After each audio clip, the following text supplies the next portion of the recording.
Olá, saudações filosóficas, bom dia a todos, sou o Jefferson, este é o canal Filosofia Espírita, hoje dia 28 de outubro de 2024, estamos no outono, aqui no município da Praia Grande, litoral sul do estado de São Paulo, para mais um estudo da nossa obra, do nosso curso, O que é o Espiritismo, edição da FEESP, da sua área de ensino, Federação Espírita do Estado de São Paulo.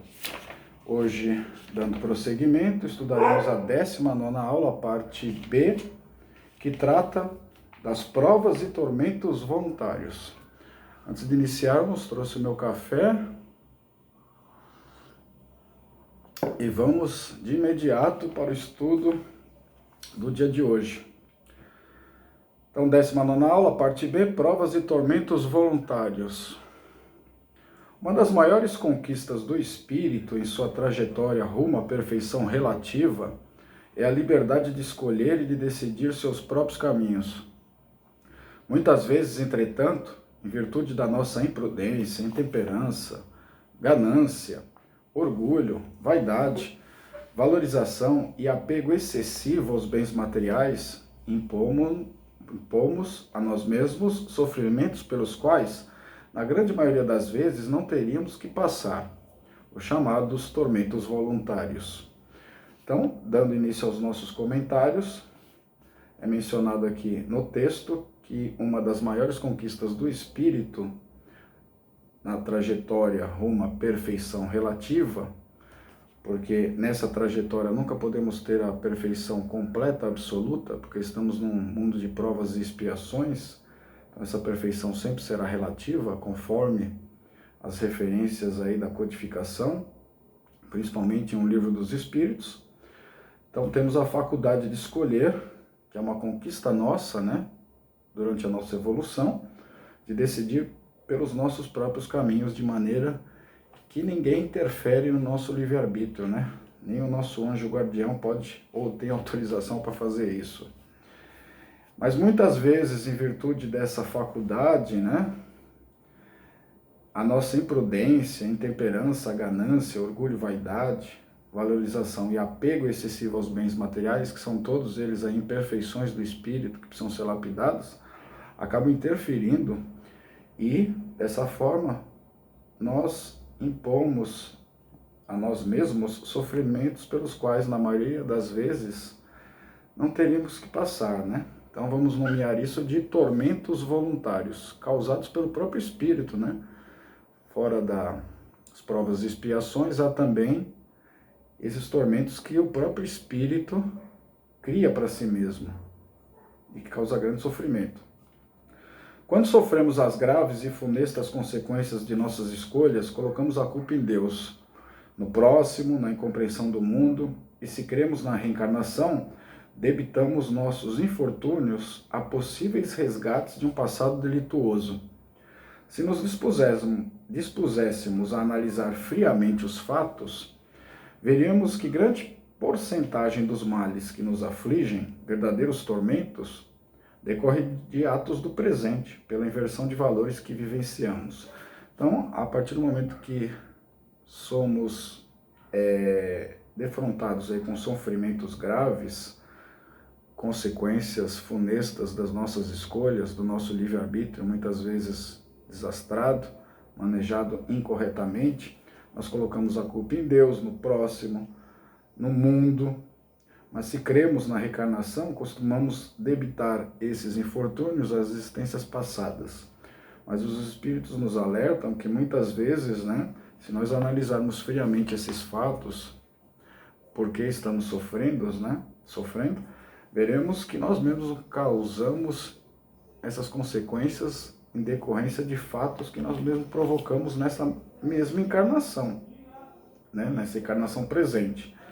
Justamente pela inversão de valores, por trocarmos aí a moral cristã pelas imperfeições do espírito que acabamos de mencionar.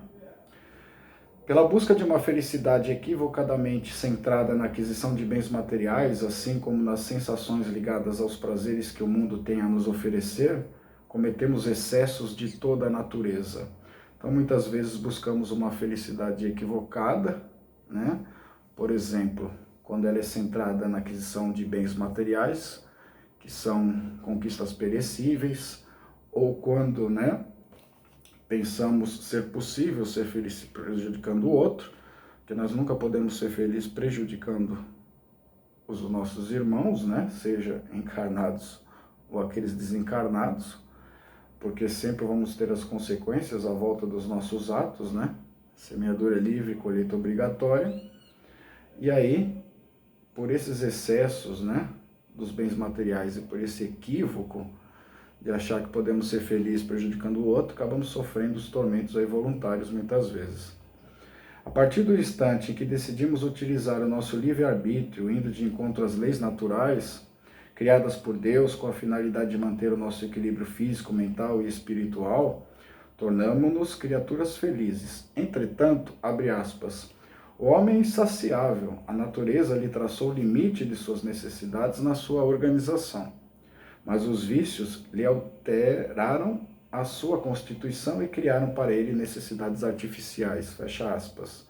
Isso está em Livro dos Espíritos, livro 3º, pergunta 716. Então, a partir do momento que utilizamos o nosso livre-arbítrio em consonância com o direito natural, com as leis divinas, ou leis naturais, né, que são as leis criadas por Deus, justamente para manter o nosso equilíbrio físico, mental e espiritual, e não tornar possível o desequilíbrio, né, nós nos tornamos felizes quando seguimos, né. Aí tem uma citação, né, que está no Livro dos Espíritos, dizendo que o homem, né, é insaciável. Nós temos aí os limites de nossas necessidades traçadas pelas leis aí do direito natural, né, lei de conservação, lei de destruição, reprodução, igualdade, sociedade, lei de justiça, amor e caridade, lei de adoração, etc. Né? Quando nós violamos essas leis, né, ou ultrapassamos os limites dessas leis, acabamos sofrendo, né, por termos criado muitas vezes necessidades artificiais. A grande finalidade da criação do universo e de todos os seres que dele fazem parte é a evolução, que deverá nos conduzir à conquista da felicidade. Porém, esse é um estado que se alcança com a conquista das virtudes. É condição natural decorrente do despertar da responsabilidade em relação às escolhas efetuadas, aos valores que abrigamos em nossos corações, assim como do conhecimento das consequências que teremos forçosamente que enfrentar em futuro próximo ou mais distante, se agimos mal. Então, a grande finalidade das leis de Deus, da criação do universo, é que tudo evolui, né? Todos estão sujeitos aí à evolução, que conduz à felicidade. Porém, esse é um estado que precisa ser adquirido pela conquista de virtudes, a partir do momento que é despertada a nossa responsabilidade em relação às escolhas que efetuamos, né, sendo recompensados pelas boas e espiando as más, né? Quer dizer, o espírito vai progredindo, abrigando aí no seu coração valores, vai acumulando isso e vai podendo melhor decidir, né? E evitando aí as consequências ruins do agir mal, do livre-arbítrio aí manejado incorretamente. Diz-nos o espírito Fénelon que poderíamos gozar de uma felicidade relativa, porém a procuramos, abre aspas, nas coisas perecíveis, sujeitas às mesmas vicissitudes, ou seja, nos gozos materiais em vez de buscá-la nos gozos da alma, que constituem uma antecipação das imperecíveis alegrias celestes, fecha aspas. Isso está no Evangelho segundo o Espiritismo, capítulo 5, item 23. Então, o Espírito Fénelon, né, nos adverte que muitas vezes buscamos a felicidade nas coisas perecíveis, transitórias, que estão sujeitas às mesmas vicissitudes, à mesma perda de controle, né, que são muitas vezes aí os gozos materiais, em vez de buscar os gozos da alma, né, que são uma conquista aí e constituem uma antecipação das imperecíveis alegrias que experimentaremos depois do desencarne, né, celeste. Devemos buscar a vivência fundamentada na moral do Cristo para que não soframos desnecessariamente por nossas escolhas insensatas. Então, a moral cristã aí está como regra de conduta. O único mérito em que agravarmos nossas provas, buscando sofrimentos voluntários, é quando fazemos com o objetivo de beneficiar o nosso próximo, através do exercício sincero da caridade. Temos o direito e dever de tentarmos amenizar as nossas provas, buscando sempre uma solução favorável aos problemas ou suportando com resignação as consequências dos males que não podemos evitar. Isso está em Evangelho segundo o Espiritismo, capítulo 5, item 26. Então, o único mérito aí em agravarmos as nossas provas, que é uma exceção, né? E criando aí sofrimentos voluntários, é quando o nosso objetivo é beneficiar o próximo em favor aí da caridade, né? Nós também temos o direito e o dever de tentar amenizar as provas pelas quais temos que passar, buscando sempre uma solução mais favorável, amenizando nossas dores. E quando isso não é possível, temos que suportar com resignação as consequências dos males que nós próprios criamos. Fomos criados para sermos felizes e não há nenhum demérito em usufruirmos as coisas materiais, desde que o façamos sem excessos e apego excessivo. Então, nós somos destinados à felicidade, não é que temos que desprezar os bens materiais, temos que usar aí com bom senso, sem excesso e apego excessivo. Como alcançarmos então a felicidade relativa? Uma pergunta, né? Allan Kardec pergunta aos espíritos, abre aspas, há entretanto uma medida comum de felicidade para todos os homens? Fecha aspas. E eles lhes respondem, abre aspas, para a vida material a posse do necessário, para a vida moral a consciência pura e fé no futuro.